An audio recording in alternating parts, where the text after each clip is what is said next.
Hey guys, it's your friendly neighborhood Doc here, and it's Christmas Eve. I just wanted to share with you some books that I picked up, and let's talk about the books that you got from the comic shop down in the comments section below. So let's see what I got.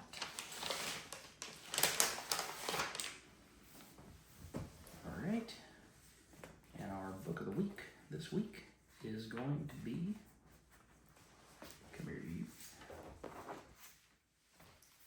Skinbreaker, issue number 4 by David Finch with writing by Robert Kirkman. You get to see some more of this amazing David Finch artwork, and you get to see the chieftain having to do battle with, let's see, Paka. And Paka is young and strong and virile, and he is set to take this chieftain down. And the chief, he says, Imam will help you maintain my traps and even expand them. He knows them almost better than I do.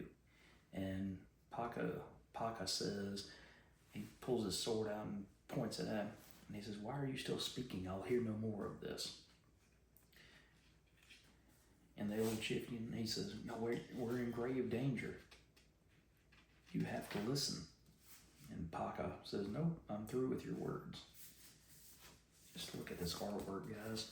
This is absolutely a treat. This is an amazing treat. And in the end, he draws the ire of the chieftain by saying, what did he say? I want you to die, knowing that all of your work will be undone. I will return us to the glory days of the old ways. I will erase your corruption. And that brought some fire back to the chieftain with the Skinbreaker, because he says no. He says the old ways will bring certain death to our people. You speak madness. And eventually, he goes in search of the king, of the chief, because he leaves. The chief leaves. He takes his armor off, takes his clothes off, leaves the Skinbreaker. And in the end, the chieftain moves off further into the jungle. But what made this book the #1 book is you get to see there's still fire in the chief.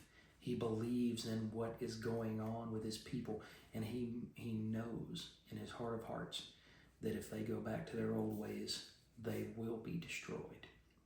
So this story, and we're now, I believe, at the halfway point, so there's 8 issues of this. This story by David Finch and Robert Kirkman is a tale of generational woes, but also of generational additives. You get these traps that this king has built for his people to make it easier for them all to live, to hunt, to survive. And Paka wants to tear it all down and go back to the old ways. He doesn't understand how important these additions that the chief has made are for the health of all of his people. He doesn't want to look out after one. He wants to look out after them all. So, amazing story. If you hadn't been reading it, check it out. Go back. It's not going to be in a trade probably until they get the whole thing. But see if you can find the first 2 issues. And if you can, read them. Let me know what you think. All right. Next up is a book that pleasantly surprised me. And it was The Amazing Spider-Man #18 by Joe Kelly and John Romita Jr. with Scott Hanna on inks. And you get J. Jonah Jameson talking with Norman Osborn, who is battered and bloody from his fight with Plague RX in the previous issue, and the Kingpin. But you get the story between these 2 men. And the story goes that they're trying to figure out who Peter Parker is. And Norman says, we both hated him. We both become trusted allies. And forgive me if this goes too far. We've both come to love him like a son, as best that men like us can. But I've never understood him. Have you? And Jonah says, no, not really. He says, but Peter never gave up on the possibility that we could be better than we are, better men than we currently are. So, let's see, where did the rest of this go?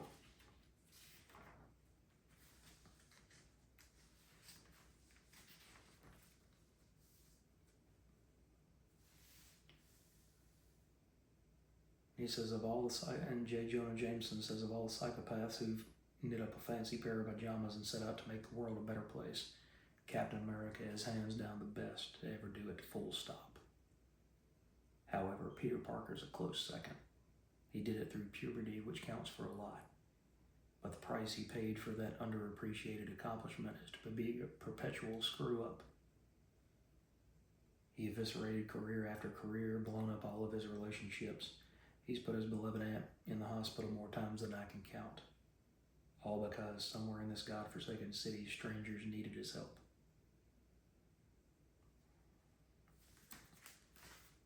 It's a character study of Norman trying to understand Peter. And it's a rare moment of character growth, and it shows the depth of character, the growth with Norman Osborn, and the depth of character with J. Jonah Jameson. He does see Peter as a son, and he softened his stance on who Peter is. And through that, he's come to see more and more of Peter the man, even if he is a perpetual screw-up. Excellent job, Joe Kelly. That's a great story. Also some really good artwork by John Romita Jr. Not the best of his career, but it was excellent, excellent story. All right. Absolute Wonder Woman, number 15. And this is by Kelly Thompson and Hayden Sherman. We get the first meeting of the Bat and the Witch. And Hayden Sherman outdoes himself. It's an absolute beautiful issue from start to finish, top to bottom. And Kelly Thompson does this first part of a two-parter, but they're both self-contained.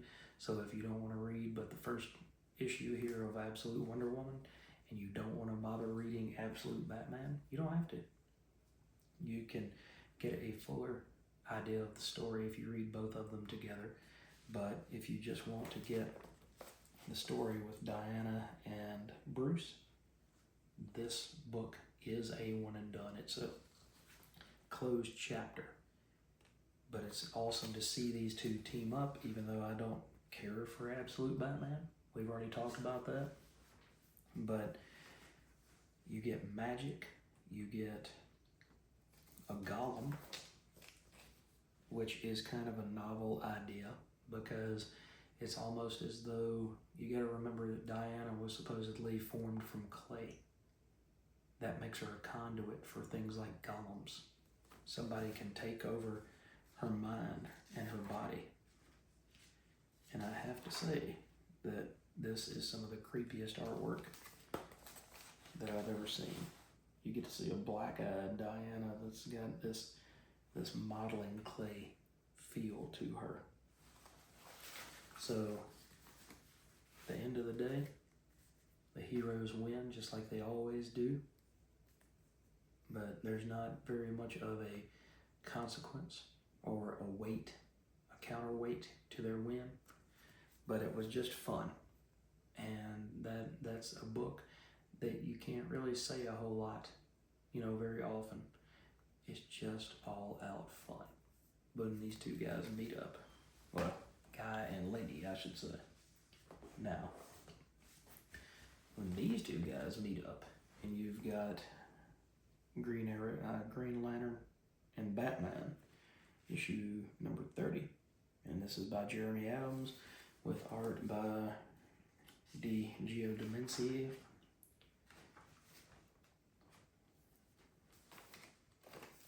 Hal is trying to figure out who he is and why these visions coming from the Book of Oa keep popping up into his mind. And he figures who better than the Dark Knight detective to tell him. So he sees Krona, he sees his dad, and Batman says, "Are you okay?"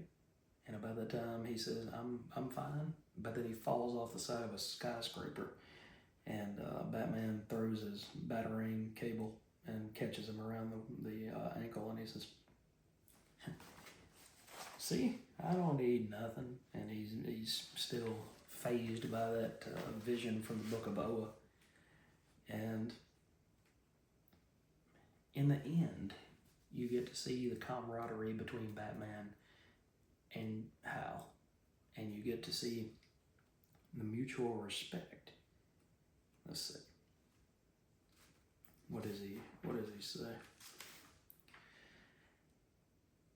"You came here for an honest assessment, Hal.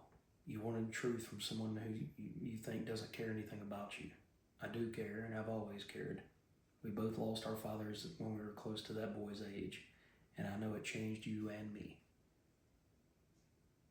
He said, "For a long time I wondered if your bravado and willingness to run into danger were because you were fearless, or because you think the worst thing that could possibly happen is you just end up reuniting with your father." It hits home on so many levels. It hits home on the levels of being a father, of trying to be a good son.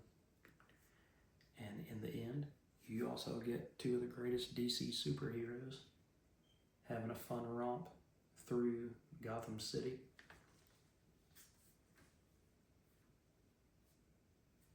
I really like this coloring on this cover too. It makes it look like old newsprint. It's just a lot of fun, guys. That book was great. All right. No Man's Land, the conclusion, issue number 4 by Simon Kudranski. You get to see who the killer is, and it turns out it was somebody who was trying to better understand and bring together the US and the USSR instead of having them at odds. And so the CIA operative who's getting ready to retire, he comes to understand why this guy had made this murder and why he made it right there in that no man's land.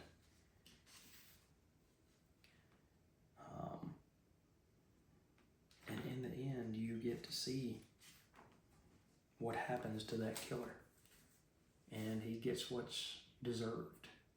He doesn't get to get away scot-free.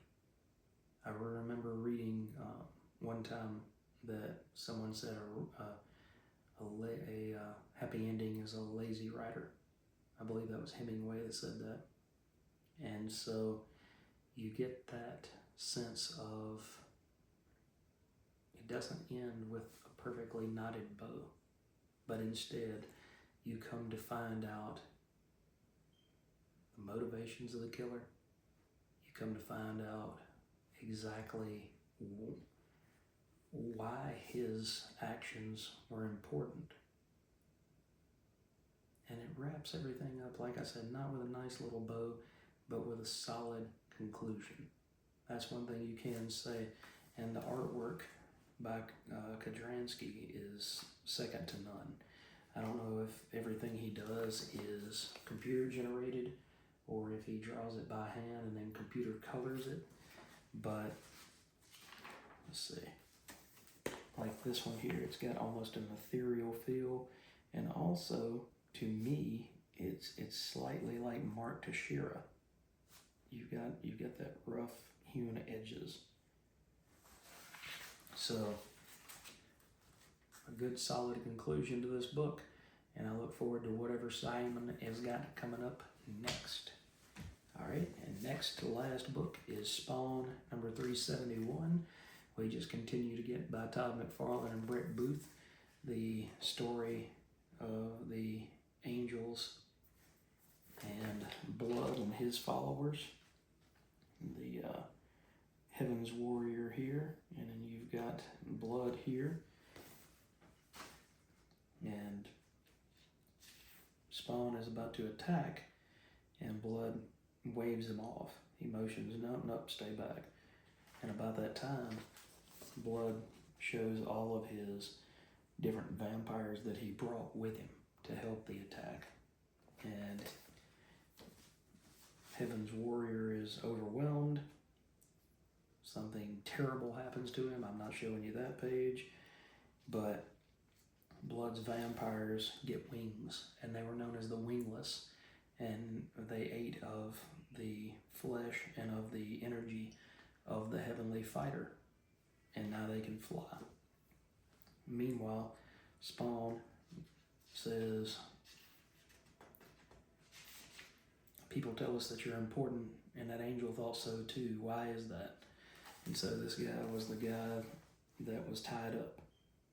And Spawn's trying to ascertain why the angel was torturing him and for what reason. And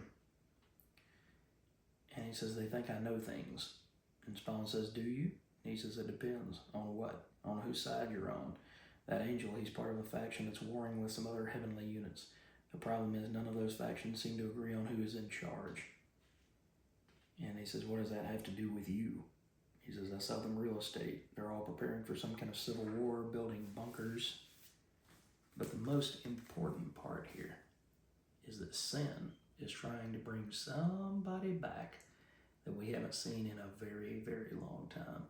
And if he manages to do it, that's going to be one bad mofo. So, by the way, we're marching towards Spawn 400. So here's the cover for Spawn 372 coming in January. So that's what I'm getting excited about, is that resurrection and the fact that we're marching on straight towards issue 400. All right, and last but not least, we have part 1 of the Quintesson War with Void Rivals, issue number 25. And this is written by Robert Kirkman with art by Andre Bresson. And you get Proximus and Zalalak fighting it out here because Proximus feels like he was lied to in order to attack the Zertonians. And he says, you deceived me and fooled me into betraying the sacred text. And Zalalak says, I was also betrayed.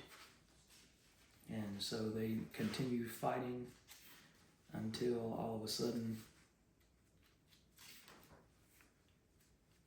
something is coming. And you can't really tell what it is from here, but something is descending onto the planet. And in the end,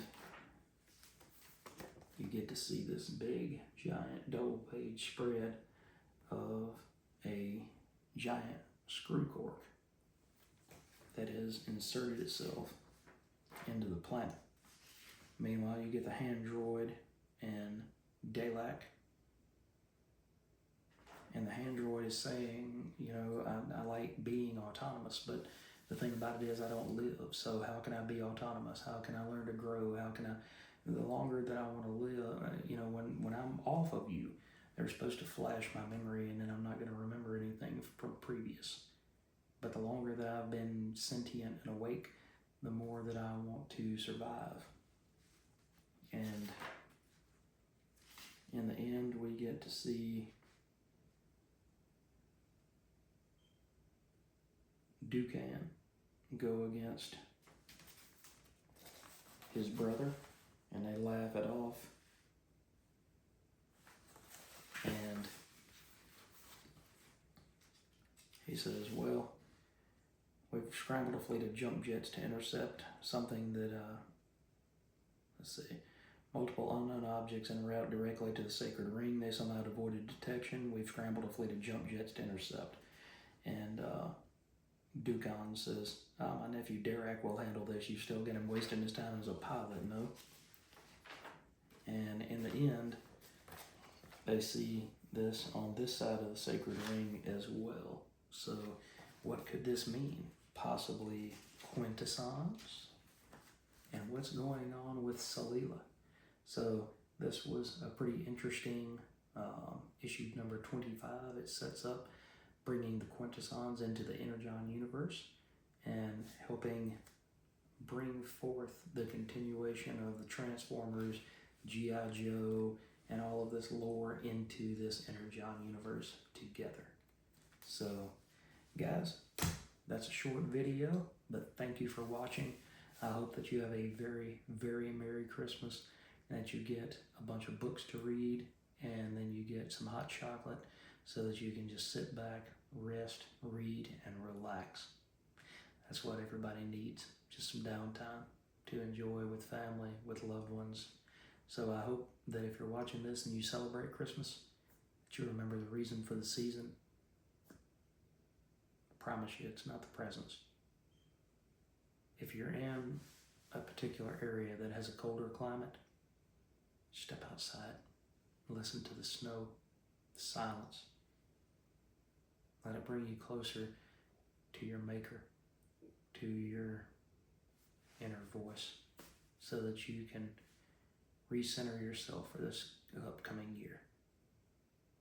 Anyway, guys, that's deep thoughts with Jack Handey. But just enjoy this season. Thank you for watching these videos. I hope you enjoyed these. If you have any other deeper questions about any of the books that I've talked about today, please feel free to reach out and we'll talk about them down in the comments below. Merry Christmas, guys. I hope you have a wonderful one.